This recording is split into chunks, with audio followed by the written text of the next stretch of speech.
પલંગ પરથી નીચે ઉતરતા પહેલા આ 3 કસરત કરી લ્યો, તમને એડીનો દુખાવો કોઈ દિવસ નહીં થાય. કસરત નંબર 1, ટો કર્લિંગ. જમીન પર એક રૂમાલ પાથરી દો અને ખુરશી પર બેસીને માત્ર પગના આંગળાઓથી એ રૂમાલને તમારી તરફ ખેંચવાની કોશિશ કરો. આ તળિયાના સ્નાયુને મજબૂત કરશે. કસરત નંબર 2, રોલર મસાજ.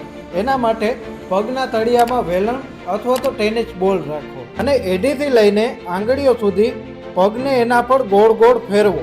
આ તળિયાનો સોજો મિનિટોમાં ઉતારી દેશે. ત્રીજી કસરત, કાફ સ્ટ્રેચ.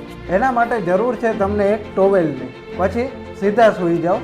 ટુવાલને પગના પંજામાં ભરાવીને બંને હાથેથી તમારી તરફ ખેંચો. આ કસરત પગની નસોને ખેંચાણ દૂર કરશે અને સવારનો દુખાવો ગાયબ થઈ જશે.